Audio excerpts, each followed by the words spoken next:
Լուսավոր Հայաստանը բանակցություններ է սկսում խորհրդարանական ընտրություններին մեծ դաշինքով մասնակցելու օրակարգով։ Այսօրվա համագումարում կուսակցության ղեկավար Էդմոն Մարուքյանը ներկայացրեց ճանապարհային քարտեզ, որով ընդդիմադիր դաշտը կարող է, ինչպես ինքը ձևակերպեց վարչապետ Փաշինյանին, ուղարկել թոշակի։ Առաջին հերթին ասաց, անհրաժեշտ է համախմբում։ Ընդդիմադիր դաշտում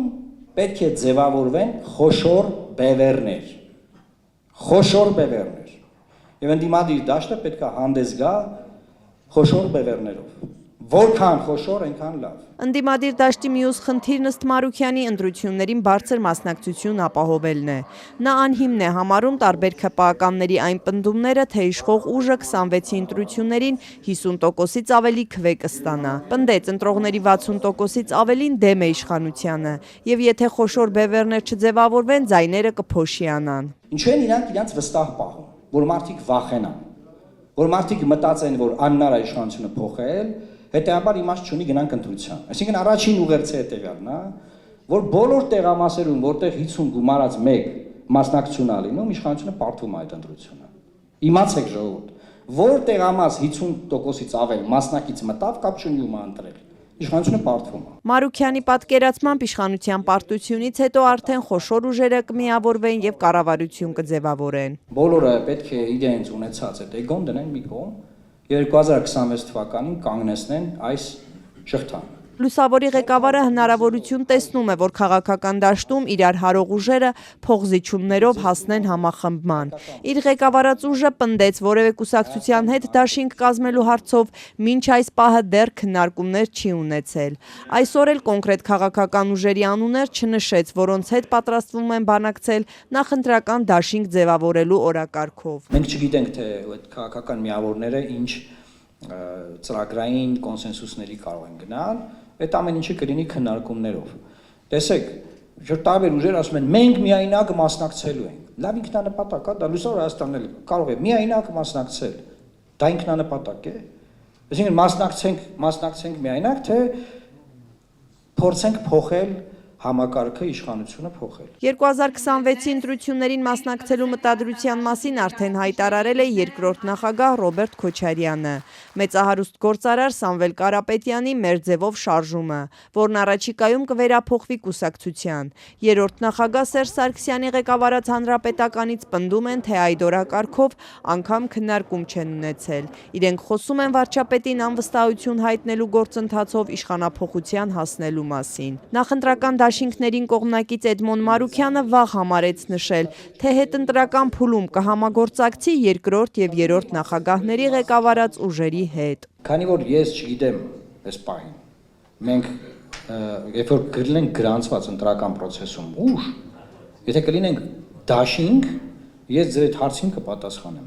Կլինենք Լուսավոր Հայաստան առանձին մասնակցող, ելի այդ հարցին կպատասխանեմ։ Հիմա ցանկացած նմանատիպ հարցը ինքը բանա ժողովրդի ասած ձուկը ջրում խոսակցություն մեկ եւ երկրորդ ինքը նաեւ բանակցային դիրքերը թույլատնող խնդիրալուծում։ Միակ բանը, որ Մարուքյանն այսօր բացառեց Նիկոլ Փաշինյանի ղեկավարած քաղաքացիական պայմանագրի եւ նրանց աջակցող ուժերի հետ համագործակցությունն է։ Միանգամից ձեզ վերջերս հարցրեցին, ասեցին, բայց ինչ որ հարց էլի նմանատիպ ասեցին գործող իշխանության հետ ինչ կանեք, ասեցին մատաղուտելու էլ չենք գնա։ Այսինքն բացառելու մասով ես կարծում եմ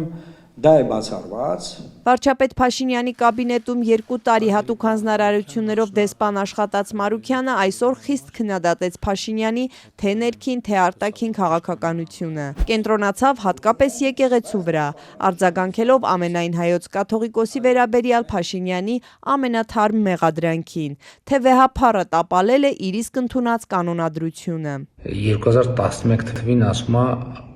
մոտ ապագայում դա կընդունվի, 2011 թվից էլ անցել է եւս 14 տարի։ Այսինքն սա ցույց է տալիս գործերի իրական դրությունը։ Եթե Փաշինյանն այժմ էլ կաթողիկոսին մեղադրում է եկեղեցական նոր կանոնադրություն չընդունելու համար, սա եւս համարելով նրան հեռացնելու պատճառ, ապա Մարուքյանն էլ պնդում է, վարչապետն իր թիմի հետ միասին ոչ միայն չի կատարել կառավարության 21-26 թվականների ծրագիրը, այլ արել է այնտեղ գրածի ճիշտ հակառակը։ Պետք է ինքը հեռանա։ Պետք է ինքը մի այլ ձևի հեռանա։ Ինքը չի հասկացել, ինչ տեսարյութ ա նկարահանել առավոտյան եկեղեցու կանոնադրության մասին։ Եկեղեցու կամ ցանկացած կրոնական կազմակերպության կանոնադրությունը այդ կազմակերպության ներսում իրանց հարաբերությունների մասին է։ Ընտրությունների միջոցով մանդատ ստացած քաղաքական գործի տվյալ պարագայում իշխանության ղեկավարի գլխավոր փաստաթուղթը այն ծրագիրն է, որով նա ընտրվել է։ Բայց մեր համանությունն ինչ է ասում։ Այդ փաստաթուղթը հաստատում է ազգային ժողովը, դրա վերաբերյալ հետո զեկույցներ են ներկայացնում, հաշվետվություն են տալի օրենսդիր մարմնին։ Եվ ինչ գրել է չի արել։ Չի արել ժողովուրդ։ 10 տարի առաջ հիմնադրված Լուսավոր Հայաստանի այսօրվա համագումարում Էդմոն Մարուքյանը վերընտրվեց կուսակցության նախագահ։